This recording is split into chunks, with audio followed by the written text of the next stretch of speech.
Let's look at some data, the type of data that we're not getting from our healthcare agencies, so we have to look, unfortunately, to England. A few weeks back, Republican Senator Ron Johnson took to the Senate floor to argue against vaccine mandates, and he did so by attempting to use statistics from England to undermine the effectiveness of the COVID vaccines. So here's the stats that Ron Johnson is touting from Public Health England, and it's their technical briefing 23. But what Ron Johnson wants to do is to sell you only these percentages. In England,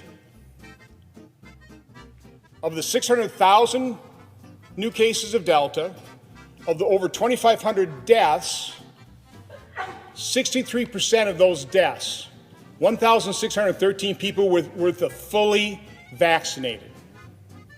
28% were with the unvaxxed. Wow, that sounds damning, right? 63% of the deaths were vaccinated and only 28% were unvaccinated. But let's take a closer look. You see, when they break down the deaths on this chart here, they have an under 50 category and an over 50 category. But because COVID affects older people much more, you can see that 92% of those deaths are in the over 50 category, while just 8% of the deaths are in this under 50 category.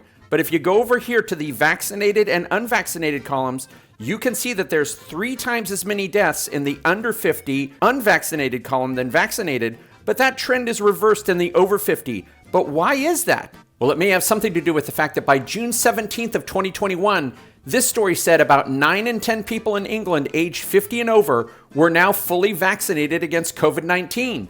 And they estimated that at 90.3% of the people in this age group. Then let's add in this story from July 20th, 2021 that said there were still nearly 700,000 people over 50 who had yet to receive their first dose of a coronavirus vaccine. And that was about 1 in 30. And if you divide 1 by 30, you get 3.33% of over 50 people in England were unvaccinated in July. So as you can see, in the midst of the Delta surge in England, they had the over 50 people 90.3% vaccinated, just 3.3% unvaccinated, and the difference between the two would be partially vaccinated. So with a completely ineffective vaccine, you would expect to see 90% of the deaths be in the vaccinated, 3.3% be in the unvaccinated, and 6.4% somewhere in between. But what was Ron Johnson's statistics again? 63% of those deaths, 1,613 people were the fully vaccinated.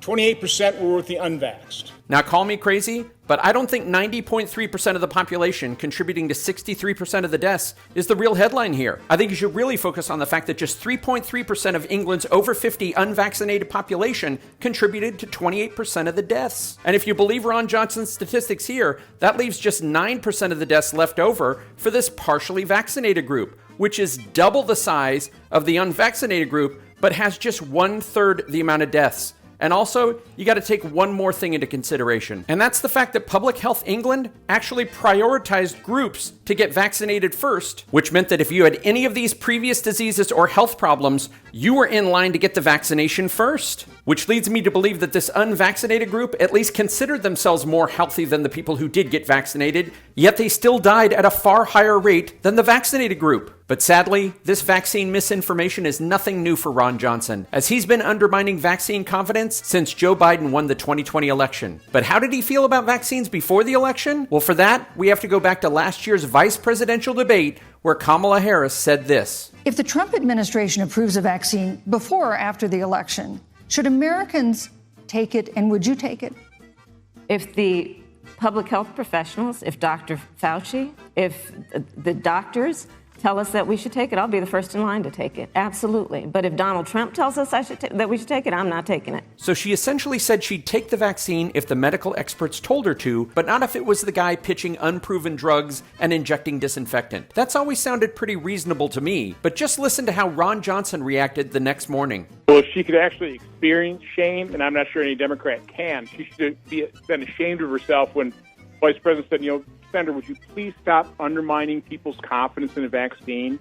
I mean, that would be a terrible thing if we have an effective vaccine and a safe one, and that's the only one we'll release.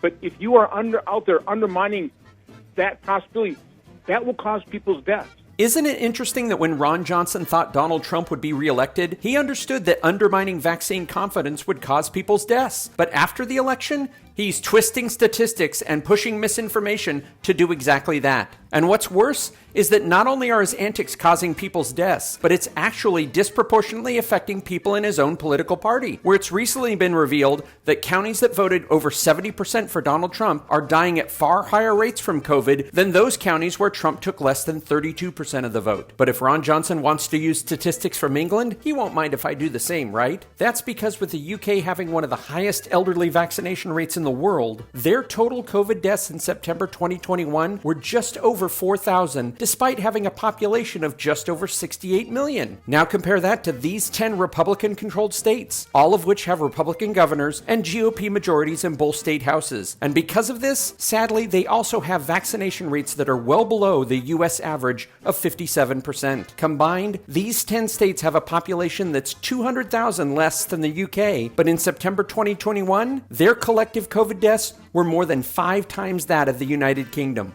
In fact, in order for the UK to get to 20,462 deaths, you'd have to count every death from October 21st, 2021, all the way back to February 16th, 2021. That's 8 months in order to get that same amount of deaths that these 10 Republican states had in just September. So to use Ron Johnson's words from last year, I don't know if he can experience shame for undermining vaccine confidence, but he should.